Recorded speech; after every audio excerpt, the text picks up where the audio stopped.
In today's video we will talk about part 2 of how to defeat the current top picks, or at the very least, make them less effective in order for you to increase the odds of winning your games against them in the event that they are not banned. We will discuss good hero picks against them, items, and if applicable, battle spells. These heroes currently have the highest pick rates in the game, which means the odds of you going against them is fairly higher compared with other heroes. If you want to see part 1, the link is on the description. And if you would like us to create a part 3 video for other heroes, make sure to hit like, share, and if you haven't yet, subscribe to the channel. Also, if you would like to become a better player in any role or lane, make sure to watch the following videos. The links are on the description.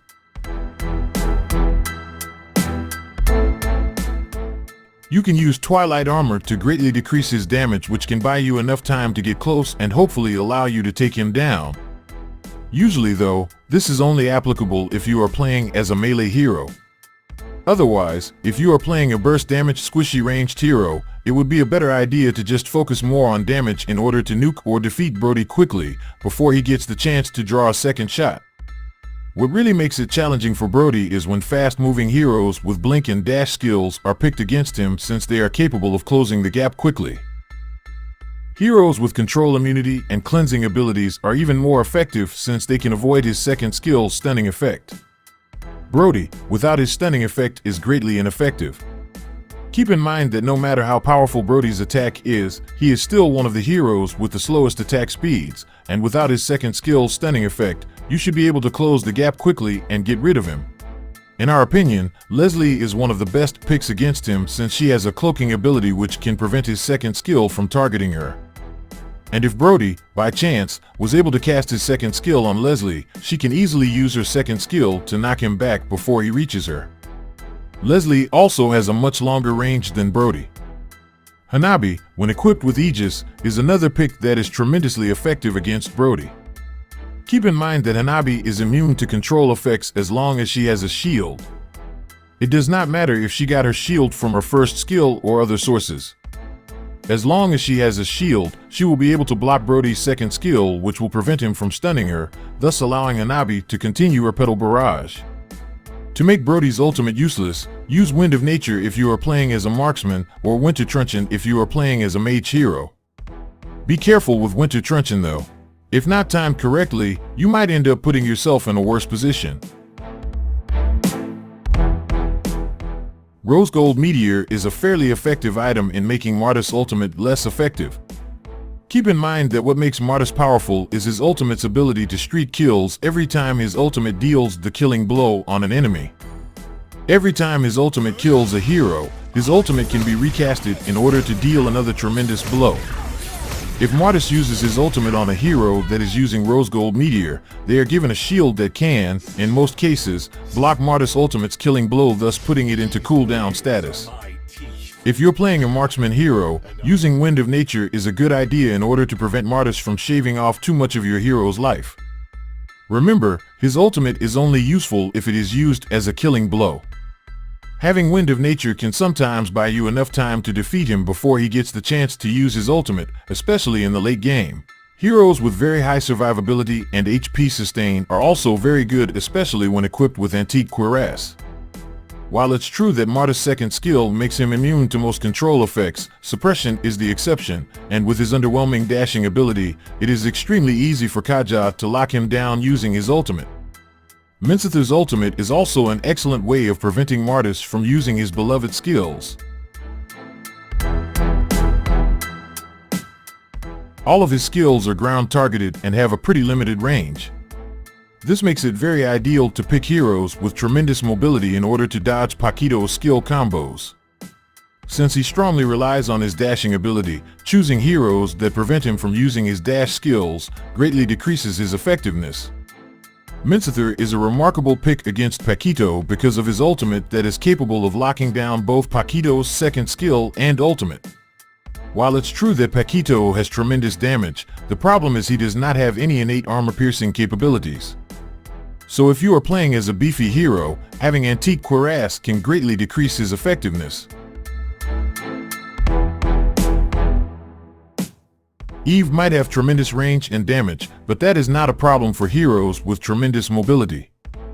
Heroes that can easily close the gap between them and Eve are very useful against her, especially those that can instantly delete Eve. If you are playing as a beefy hero, having radiant armor and Athena's shield can help you ignore a huge portion of her magic damage. Hellcurt is one of the best picks against Cho since his passive skill can prevent Cho from completing his ultimate. If Cho uses his ultimate on Hellcurt, Cho will be silenced long enough to prevent him from using his ultimate's second phase. Do not be complacent though.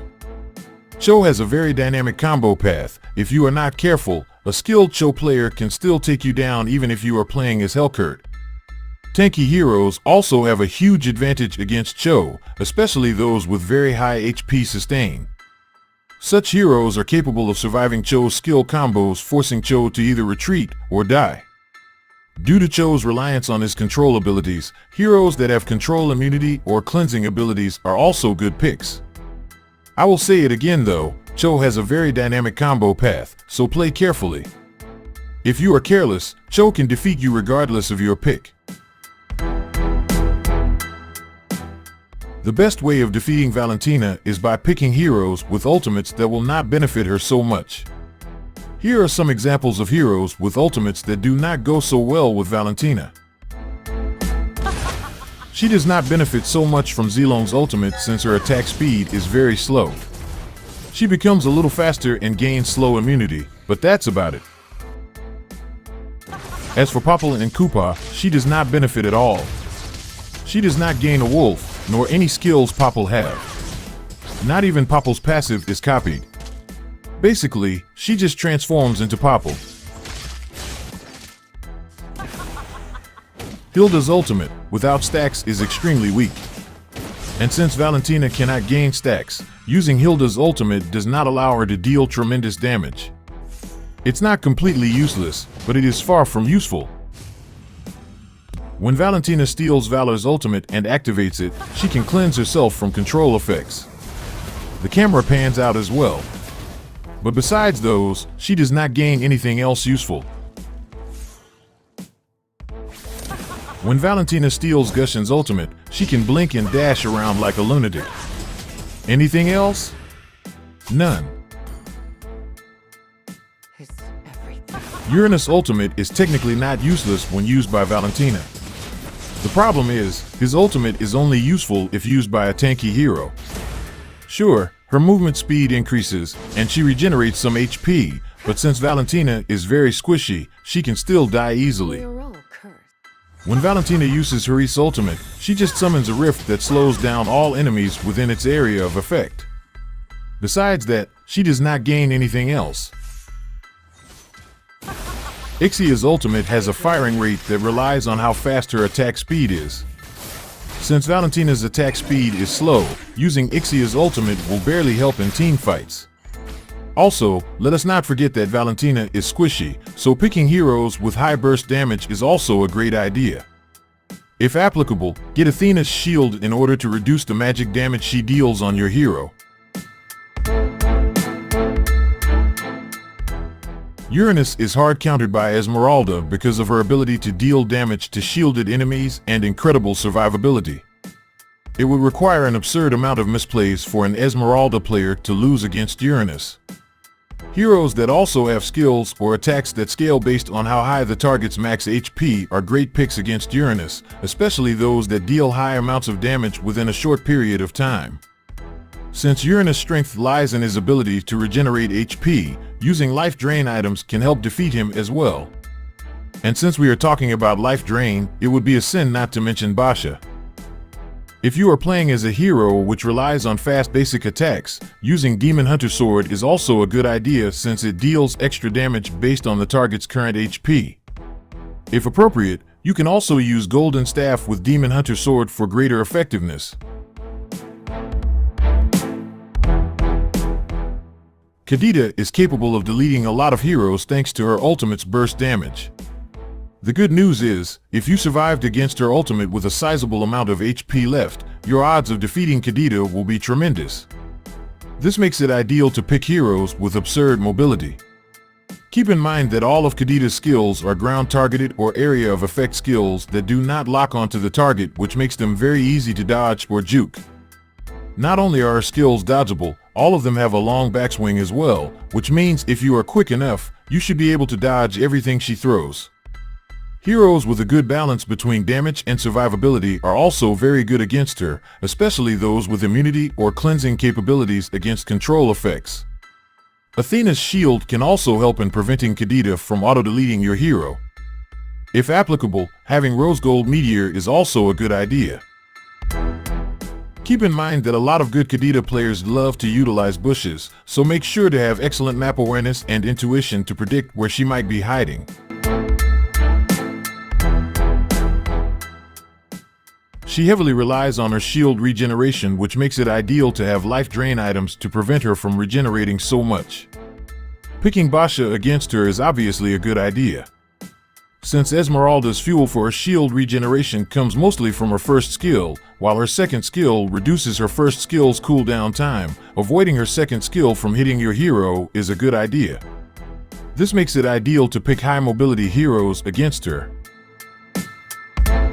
Heroes with control effects, especially knockback effects and suppression, are also good picks. Another weakness of hers is her lack of control effects. Only her ultimate can disable enemies. Also, her ultimate has a pretty long casting time. When she attempts to cast her ultimate, at the very moment she flies towards you, try to knock her back and force her ultimate to go on cooldown. The truth is, the only way of countering Fanny is by preventing her and snowballing early. Harass her as early as possible and prevent her from getting the purple buff, but of course, that is easier said than done. You have to make sure first that you have the right set of heroes.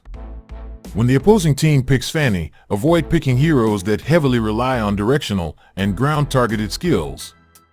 Instead, pick heroes with target locking abilities, especially those with control effects like stun, freeze, and of course, suppression.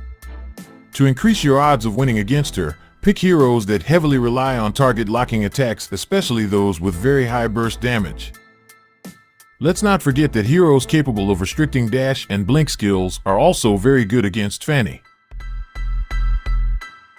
That concludes our Mobile Legends content for today. If you guys want part 3 of this video, make sure to hit like, share, and if you haven't yet, subscribe to the channel. Stay safe everyone. Peace.